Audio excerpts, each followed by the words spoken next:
Bon, on se retrouve aujourd'hui pour un top 10 sur les joueurs que j'ai le plus sous-cotés. Alors j'ai bien dit que j'ai le plus, c'est pas un classement des joueurs les plus sous-cotés, même si je pense que c'est quand même des joueurs qui reviennent souvent pour tout le monde, où on s'est dit, mais pourquoi il va dans ce club, il est nul.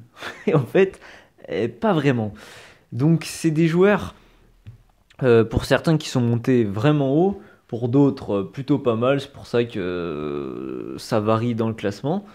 Donc c'est des joueurs où, quand ils sont arrivés dans leur club, je me suis dit, lui, il va rien faire, tu vois. Ou au moment du transfert dans un gros club, je me suis dit, lui, c'est fini, tu vois. Ou ce mec, il va stagner et on va voir qu'il est pas suffisant à l'équipe. Et en fait, je me suis carrément trompé. Et je commence tout de suite donc avec le 10e de ce classement. C'est un petit sous-cotage, c'est Rakitic. Quand il arrive au Barça, il arrive donc de Séville. Il fait une grosse saison avec Séville, donc pour moi, il est déjà bon, mais en fait, pour moi, il allait être fort, mais pour moi, le Barça, c'est excellent, tu vois. Donc, en fait, ça allait se voir que il était là pour remplacer Iniesta. Je me suis dit, mais à quel moment le mec va remplacer Iniesta, quoi? Et en fait, petit à petit, il m'a carrément prouvé que j'avais tort. Et aujourd'hui, c'est clairement un pur joueur. Je pense qu'aujourd'hui, n'importe quelle équipe serait content d'avoir Rakitic dans son effectif, hein. Donc, c'est mon 10e, Rakitic. Neuvième, Ousmane Dembélé. Bon, alors là, bon, le mec est encore pas monté très très haut, dans le sens où il a pas encore gagné des gros titres et tout. Bon, mais euh, au moment où il est à Rennes, je crois qu'il fait à peine, il fait même pas 6 mois, il fait 3 ou 4 mois à Rennes.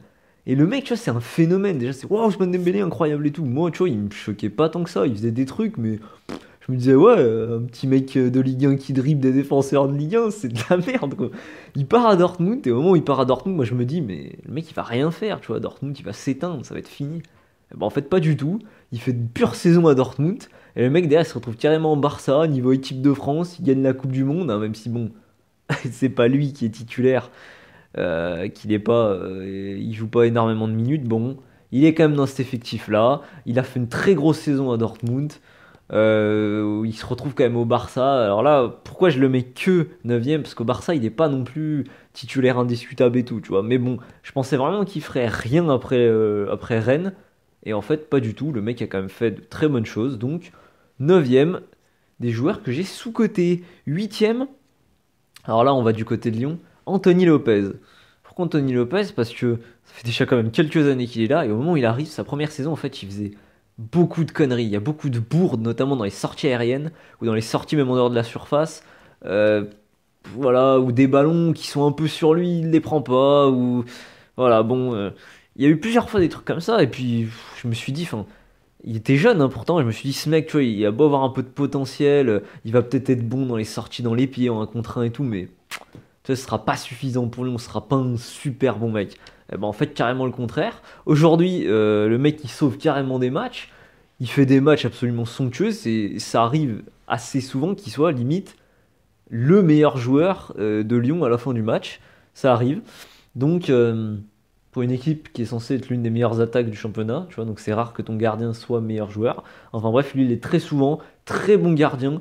Honnêtement, je pense qu'aujourd'hui, là, en 2018, alors pas sur une seule qualité, mais dans la sortie dans les pieds, c'est-à-dire tout simplement, ça porte bien son nom, hein, quand un joueur rentre dans la surface et le goal sort dans les pieds sur une passe en profondeur ou quelque chose comme ça, ou sur un ballon qu'il a trop poussé, Anthony Lopez, je me demande si c'est pas le meilleur gardien au monde dans cette phase de jeu là. Après, attention, hein, dans les airs, c'est loin d'être le meilleur. Il est pas si grand que ça, donc tu sens des fois qu'il se prend des buts parce qu'il manque un peu voilà, de taille. Il y a toujours une ou deux, enfin, contre Paris, c'est pour ceux qui ont vu Lyon-Paris, il y a la sortie dans les pieds d'Mbappé qui est, voilà, où il concède le péno, bref, donc voilà. Mais je l'ai quand même bien sous-coté, je pensais pas du tout qu'il arriverait à ce niveau-là, donc 8ème de mon classement. 7ème, là, un joueur passé par le Bayer Leverkusen.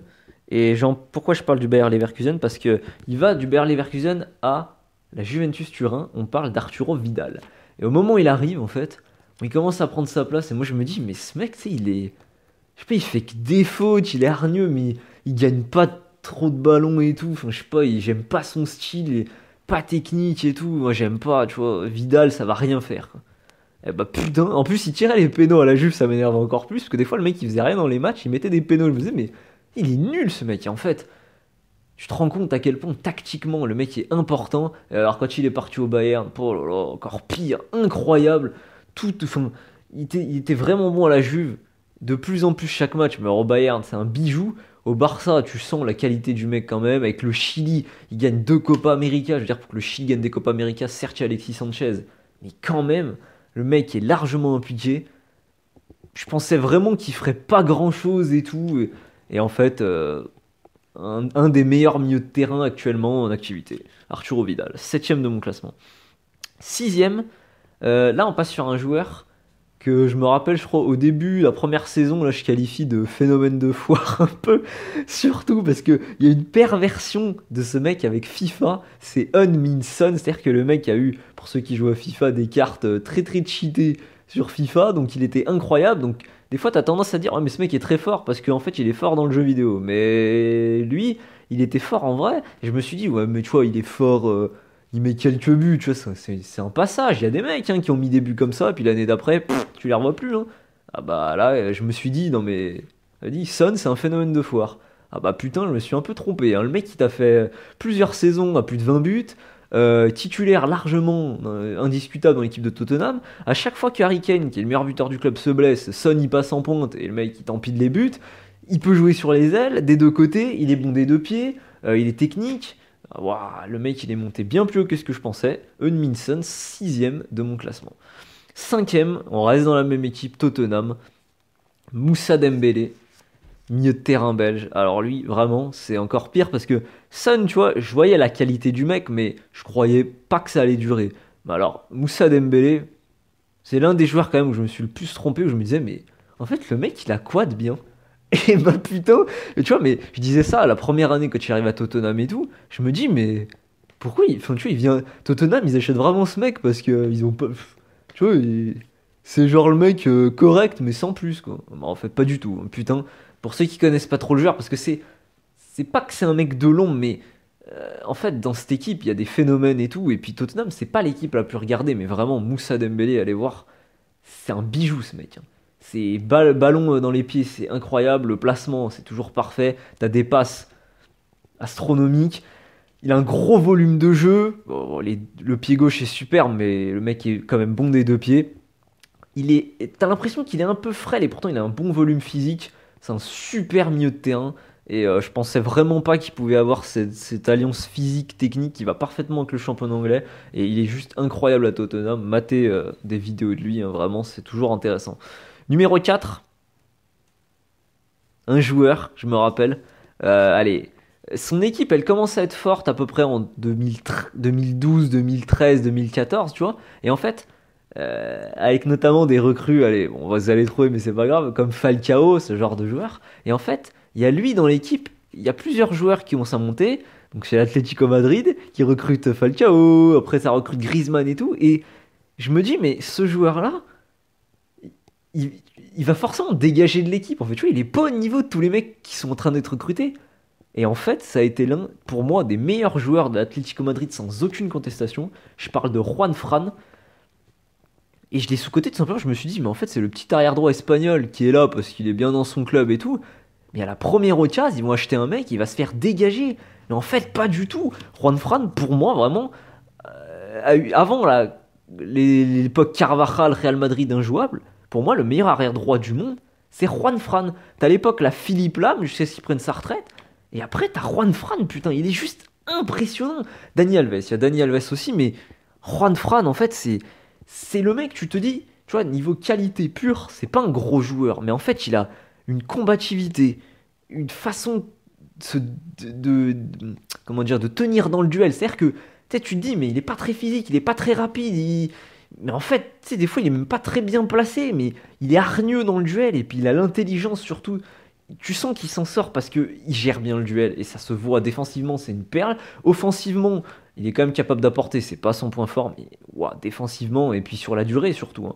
Un mec qui a été fort 4-5 ans à très très haut niveau, qui fait 2 finales de Ligue des Champions avec l'Atlético, un titre de champion d'Espagne alors que t'as le Barça et le Real, et vraiment, mais Juan Fran, pardon, c'est impressionnant de régularité et de défense. Après, on n'aime pas l'Atlético Madrid, hein. Moi, c'est pas mon jeu préféré. Tu me dis, tu vas regarder quelle équipe ce soir, je prends pas l'Atlético en premier, tu vois. Mais Juan Fran, c'est un modèle, tu vois. Derrière droit, niveau défensif, c'est un modèle, le mec, hein. Mais il est pas dans mon top 3, il est pas sur mon podium. Sur mon podium, numéro 3, Wijnaldum. Eh ouais. Là, on va côté Liverpool. Alors moi qui suis fan en plus de Liverpool, qui regarde beaucoup de matchs de Liverpool, je peux vous dire que quand il est arrivé, je me suis dit, mais pourquoi on prend Wijnaldum? Putain, le mec il fait une bonne saison en Première Ligue, ça y est, il vient là. Ah putain de merde, en fait, mais quelle tromperie sur ce mec. C'est encore une fois, là on est sur un mec qui... Et encore, c'est dur de dire ça, mais techniquement, c'est pas le mec à qui tu penses. Tu vois. Tu parles de technique, tu penses pas à Wijnaldum. Tu parles de physique, tu penses pas à Wijnaldum en premier. Tu parles de leadership, tu penses pas à Wijnaldum. Et c'est très rarement le mec qui est le plus mis en avant dans son équipe. Là, on est purement dans le travailleur de l'ombre. Mais en fait, c'est un mec qui est... Je viens de dire que tu penses pas à lui, mais techniquement, il est... Alors, c'est pas un 10 non plus, mais niveau milieu relayeur, il a une qualité de relance et de vision du jeu, d'intelligence surtout dans la vision du jeu, un QI de passe vraiment intéressant. Il perd peu de ballons, en fait, Wijnaldum. Il en récupère énormément. Dans le duel, il est... Je parlais de Juan Fran, mais là, pareil, on est dans un mec qui est capable d'allier physique et intelligence, et en fait, ça se sent dans le duel. C'est pas un mec qui se jette bêtement, c'est pas... Tu vois, il y a des mecs qui font beaucoup de fautes intelligentes, de trucs comme ça. Lui, il y a plus de récupération de ballon et de duels gagnés que de fautes intelligentes parce qu'il est bon dans le duel en fait ce mec. Et en plus d'être bon dans le duel, c'est vraiment un mirreur pur. Quand il part de loin sur le terrain, il est capable de faire des trucs des deux côtés du terrain. Il peut attaquer, il peut défendre. Il complète vraiment, il équilibre une équipe. Pour moi, ça c'est un mot vraiment important. Il équilibre une équipe. Là, on est clairement pour moi dans un joueur comme Kanté. Alors un peu en dessous de Kanté, hein. Kanté, c'est vraiment l'extrémité, mais on est dans ce registre-là. Wijnaldum, il y a 3 poumons aussi. Et là, les Pays-Bas commencent à être bons. Il y a plus de gens qui vont pouvoir les voir. Wijnaldum, c'est l'une des pièces maîtresses de cette équipe. Avec Liverpool, pour aller en finale, je peux vous dire que dans une équipe qui joue énormément la pression, le pressing constant pendant 20-30 minutes, des fois sans s'arrêter, il est là et c'est l'un des premiers, hein. Wijnaldum, je pensais vraiment que le mec se fondrait dans l'effectif et finirait par partir. Pas du tout, il emmène l'équipe en finale de Ligue des Champions. Cette année, c'est en train de se battre pour le titre de Première Ligue. Chapeau à lui, je me suis trompé. Je pensais pas qu'il serait meilleur que bon. Tu vois, genre un mec à 7 sur 10. En fait, le mec, il vaut 9 sur 10 facile. On passe à mon numéro 2.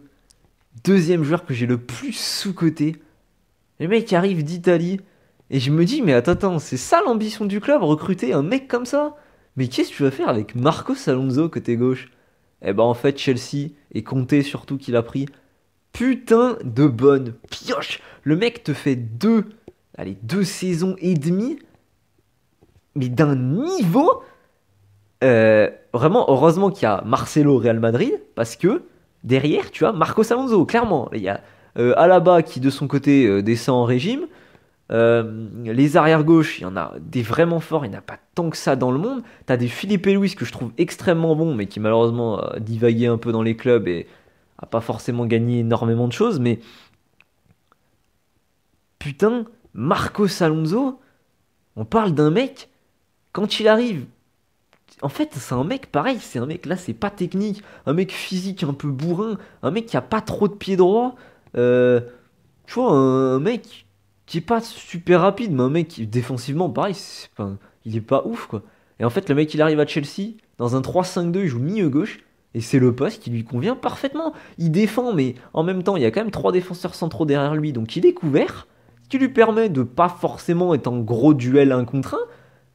Il peut monter librement, et le mec a une très bonne qualité de centre, il a une grosse frappe, il a de la puissance, il a un bon volume de jeu, il a pas mal d'endurance aussi, hein.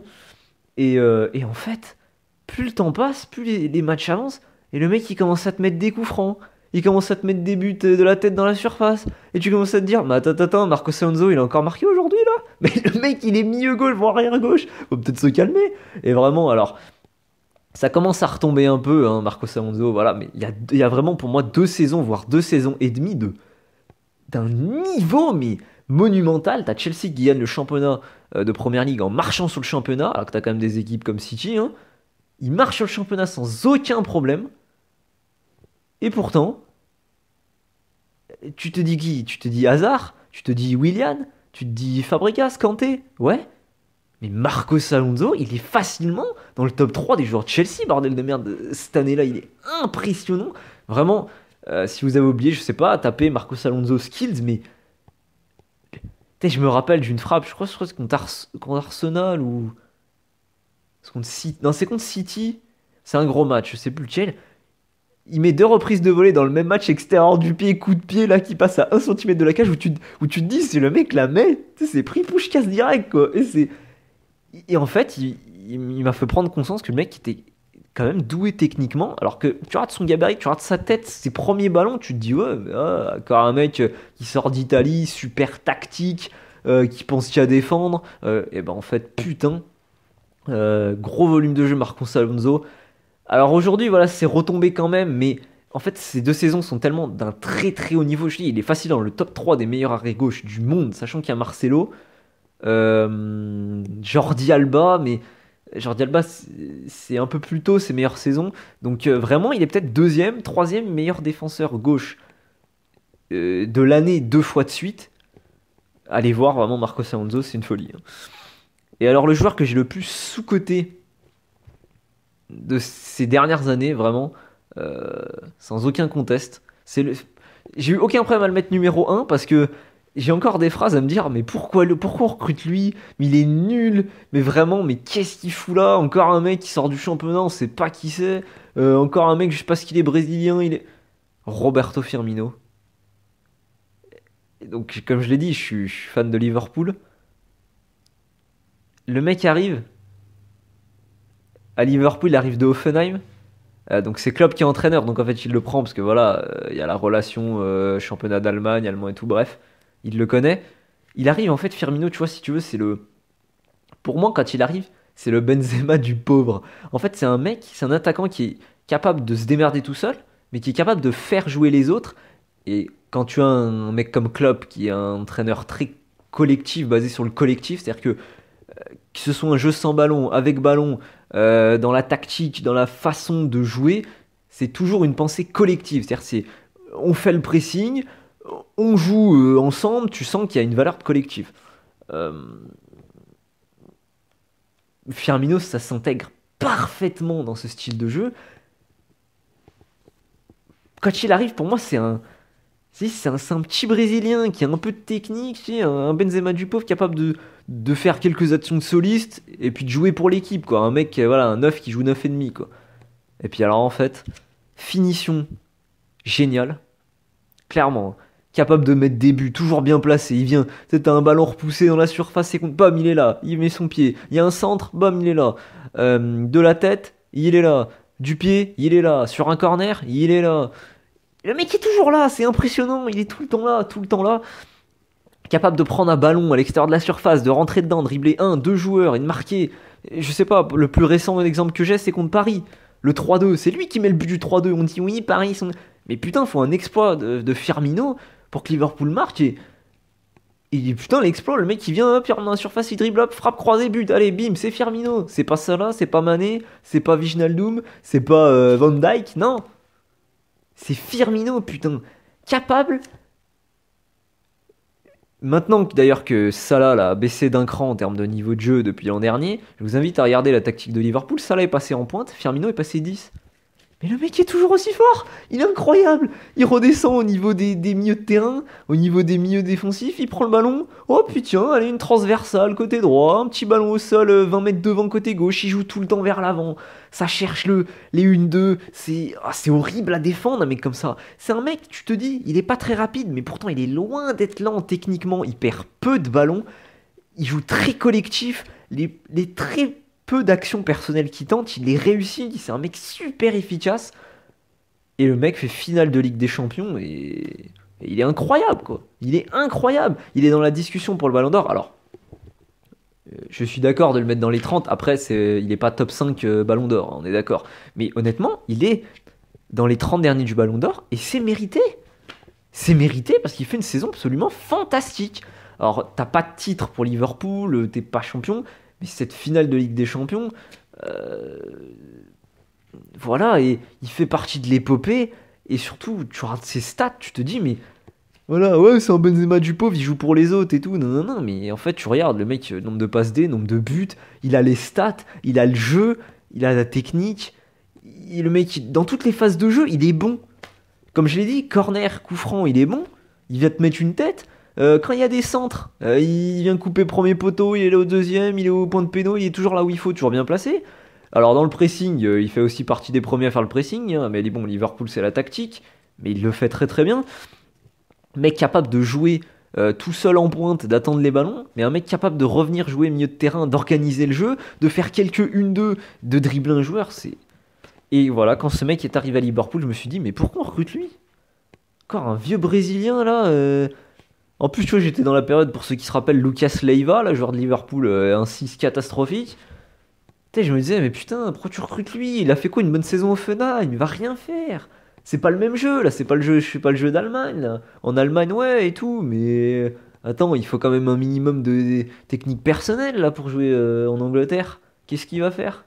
Eh bah, putain, qu'est-ce qu'il a pas fait, hein? Alors, moi, ça m'arrange, en plus, étant fan de Liverpool, putain de, de, de révélation incroyable. Merci Klopp, parce que ce genre de joueur a besoin d'un bon entraîneur pour exister aussi.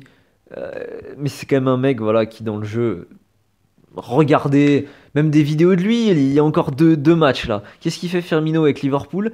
Il est par terre, il y a un duel, contact, il tombe sur le contact, il récupère le ballon avec le pied, il met une talonnade en étant au sol, petit pont, et ça passe, ça fait une passe pour son coéquipier. Mais en fait, c'est vraiment un mec qui. Tu te dis, ouais, sans plus, correct, moyen. Et bah putain, il est capable de toujours te faire des trucs, c'est toujours lui qui est là. Et... Enfin voilà. Allez, Maté, Firmino, c'est mon joueur que j'ai le plus sous-coté quand il est arrivé. Voilà, c'est donc la vidéo des 10 joueurs que j'ai le plus sous-coté, un top 10. J'espère que ça vous a plu. Chacun peut avoir son propre top 10, hein, donc peut-être que vous en avez d'autres, ce sera normal. En tout cas, je vous dis à bientôt dans une prochaine vidéo.